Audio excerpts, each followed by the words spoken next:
Salut à tous, j'espère que vous avez la forme. Comme le veut la tradition sur cette chaîne, je vous présente mon bilan de la saison de l'OGC Nice qui vient de se terminer. Je l'ai fait il y a 2 ans et je l'ai fait l'an dernier. Et quelque part, même si ça reste dans la continuité de ce que j'ai pu observer depuis 2 ans, il y a des choses à dire en plus. Et justement, je m'appuierai sur un super documentaire que le club a réalisé il n'y a pas si longtemps qui euh, exposer l'avis des joueurs et des dirigeants journée après journée sur l'état du club, sur les performances sportives, sur l'avis enfin les critiques de la presse plutôt. Et c'était assez intéressant à regarder justement puisque ça m'a donné l'idée de faire cette vidéo et de vous exposer mon avis en 3 parties. Alors pour commencer, le côté sportif. Depuis 2022, je ne vais pas prendre à 2021 parce que c'était l'année Covid et ça a dû impacter nos résultats avec le stade vide. On sait l'importance des supporters sur les performances sportives. Euh, on fait 5e 2022, 7e 2023, 5e 2024 et cette année 4e. Il y a une continuité qui se dessine, ce qui était peut-être jamais arrivé jusque-là, si je ne me trompe pas, ou alors il faut remonter dans les années 50 quand le club était à son apogée. Mais depuis qu'on est à l'Alliance Riviera, je crois que ça n'était jamais encore arrivé de finir avec de telles performances au fur et à mesure des saisons. C'est un bon point, c'est un point qui était visé par le club depuis l'arrivée d'Ineos, si je ne me trompe pas, même si le club, avec le dirigeant actuel, connaît un contentieux et non des moindres. On connaît la position de Monsieur Radcliffe, on ne va pas revenir dessus. Mais au final, même si en coulisses ça se passe pas super bien, les résultats suivent. Donc on peut dire que pour le moment c'est plutôt une réussite, même s'il y a toujours mieux à viser, on le sait. On aurait très bien pu finir sur le podium cette année, on avait largement les moyens, mais on s'en sort pas si mal compte tenu du fait qu'aussi des très bons clubs comme Lille, qui sur la double confrontation méritent largement mieux que nous à la fin de la saison, ont également sombré et ont fini derrière nous. Donc on va dire que la place qu'on a aujourd'hui est bonne à prendre. Je pense que c'est le meilleur terme qu'on puisse trouver pour nous. Sur le sportif, si on fait le lien avec le reportage, on voit que oui, on avait un groupe cohérent avec des cadres, avec des jeunes joueurs qui désiraient que justement expérimenter leur début en Ligue 1 et en Coupe d'Europe. Bon, malheureusement, pour la Coupe d'Europe, il y a eu un gros couac, mais moi j'étais le premier à le déplorer. Comme vous le savez, j'étais à l'étranger, j'étais loin de tout ça, mais j'ai pu voir une journée à domicile contre Glasgow, et là je vous dis pas la déception quand même, parce qu'on sait que Glasgow, certes, est une équipe européenne, mais compte tenu de notre effectif, même avec le nombre de blessés qu'on avait, on pouvait largement faire mieux, je veux dire. C'est juste qu'on manquait cruellement d'expérience. Enfin, pour les joueurs qui étaient sur le terrain ce jour-là, le manque d'expérience s'est fait ressentir et on s'est fait balayer à chaque action de Glasgow, c'était but. Et ouais, un petit pincement au cœur, n'est-ce pas? À part ça, pour le côté sportif, je trouve que Francaise, j'avais confiance en lui dès le départ, hein, même si certains étaient sceptiques compte tenu de sa saison euh, compte tenu de sa dernière saison à Lens. Mais pour faire simple, on voyait les intentions offensives, on sentait qu'il avait envie de faire ressortir toutes les qualités de ses joueurs, on sentait qu'il était à l'écoute dès le départ, et puis même il a pu faire éclore des joueurs dont on savait le potentiel, mais pour le coup là, il a bien vu les qualités offensives de Guessant qui dès le départ, on voyait l'an dernier qu'il faisait des montées de balles à lui tout seul lors de la victoire contre Paris en 2023, septembre 2023. Euh, il a pu exploiter son potentiel et je savais qu'il avait du potentiel, donc c'est sympa de voir que il n'ait pas été mis sur le banc. Bon, après là, il n'avait pas trop le choix parce que il n'avait pas trop le choix de le faire jouer puisque Terem Moffi était en convalescence. Mais voilà, compte tenu du fait qu'il y ait des blessés, enfin voilà, même s'il y avait des blessés et que entre guillemets euh, tout n'était pas ouvert pour faire jouer les joueurs de façon optimale puisqu'on était en échec en Coupe d'Europe. la Ligue 1 a bien su être gérée. euh, et justement, jusqu'à à peu près fin janvier, début février, je pense qu'on a fait un des meilleurs parcours en Ligue 1 qu'on ait pu faire depuis longtemps, hein. Je pense que oui, il faut revenir à la saison de Lucien Favre en 2016-2017 pour voir ça, mais j'ai pas souvenir de saison comme cela depuis un paquet d'années, ouais. Pour le sportif, après ça, oui, il y a même des jeunes joueurs qui ont pu reconfirmer. On savait que des joueurs comme Buonanni, Loucher ou même Mendy pouvaient dépanner, mais là, ils ont fait plus que dépanner. Ils ont même bien assuré leur rôle sur certaines journées, critiques d'ailleurs. Et ça fait plaisir de voir que des jeunes joueurs du centre de formation ne se laissent pas. Enfin, pour Buonanni, c'était pas le cas parce qu'il est formé au LOSC, qu'il est arrivé ensuite, mais pour ce qui est le cas de Mendy et de Loucher, c'est de voir qu'ils avaient la tête sur les épaules et que voilà, de voir que des jeunes joueurs qui sortent du centre de formation soient crédibles et fiables, ça fait plaisir.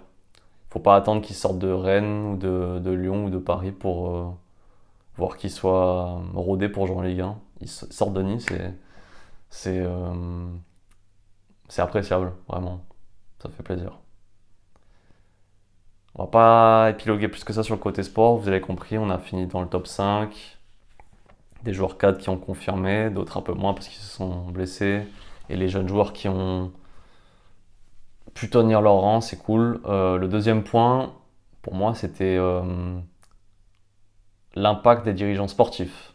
Comme vous avez pu le voir dans le reportage, il y a eu une volonté de la part de la direction de sortir des croyances limitantes. Et ça, c'est quelque chose qui n'a jamais été fait par le passé. Enfin, c'était annoncé juste pour dire comme quoi Nice devait monter dans les sommets parce que on aspirait à ça, mais en soi, concrètement, en termes de direction sportive,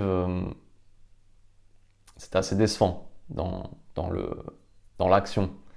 Et là, on le voit dans le reportage, même si c'est assez anecdotique, mais on sentait qu'il y avait une volonté de la direction d'enlever les croyances limitantes des supporters qui disaient comme quoi, à chaque fois qu'on voulait grimper plus haut, qu'on avait l'opportunité de le faire, on n'y arrivait pas.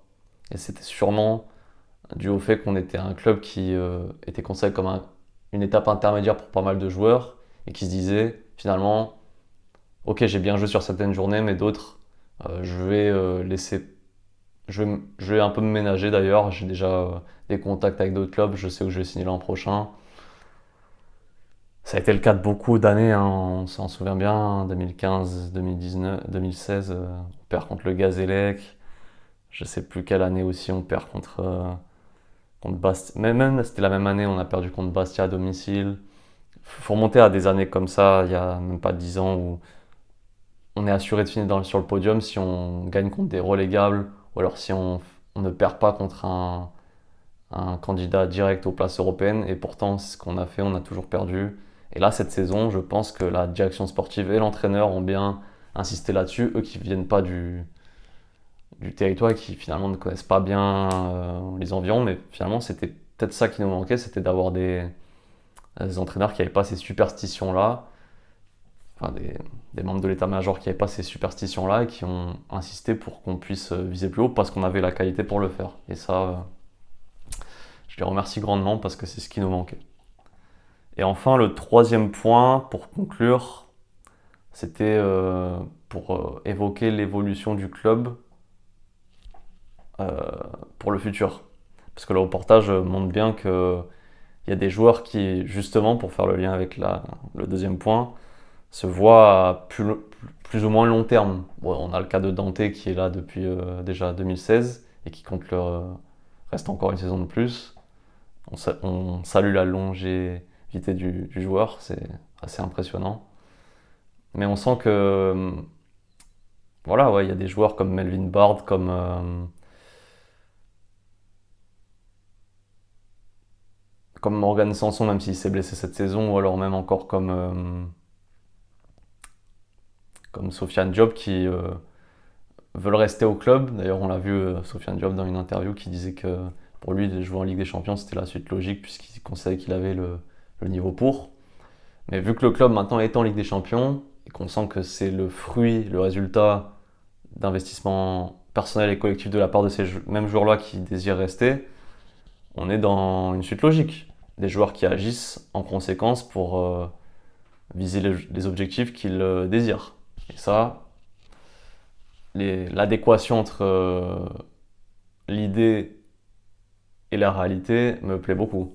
Ouais, ça c'est quelque chose qui m'a toujours un peu déçu en tant que supporter du club. C'était le décalage entre les aspirations et la réalité du terrain. Cette saison, malheureusement, ça a été encore un peu le cas avec la,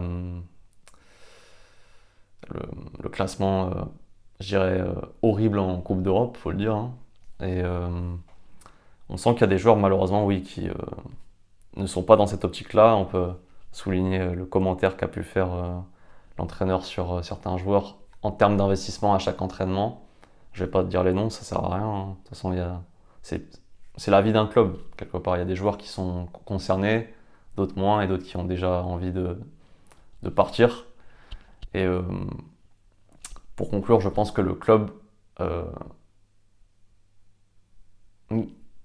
comment dire, récompense les joueurs qui sont pleinement investis en les prolongeant. Et ça, cette méritocratie me plaît beaucoup. C'est quelque chose qui s'était perdu récemment au club, à part revenir sur les affaires Puel ou même sur les polémiques avec les fils d'eux qui signaient au club alors qu'ils n'avaient pas forcément le profil adéquat au départ, même s'il y en a certains qui ont bien joué, hein, je dis pas le contraire, mais ce retour au concret, aux résultats sportifs me plaît. C'est là-dessus que je finirai sur cette vidéo. C'était qu'au final, les résultats sportifs coïncident avec les ambitions des directeurs sportifs qui, au final, récompensent les joueurs qui se sont pleinement investis. Si vous êtes friand sur des vidéos de la sorte sur le club et sur éventuellement des analyses joueur par joueur, je peux le faire évidemment. N'hésitez pas à me dire si ça vous intéresse et surtout n'hésitez pas à me dire si cette vidéo vous a plu. On se dit à très vite, portez-vous bien, à plus. Et surtout, oui, faites du sport, hein, c'est le plus important, même si je fais des vidéos là sur le football. Le football ne reste qu'un sport parmi d'autres. Et c'est à vous aussi d'en faire un peu parce que on n'est pas sur Terre que pour être spectateur, on est aussi là pour être acteur. À plus.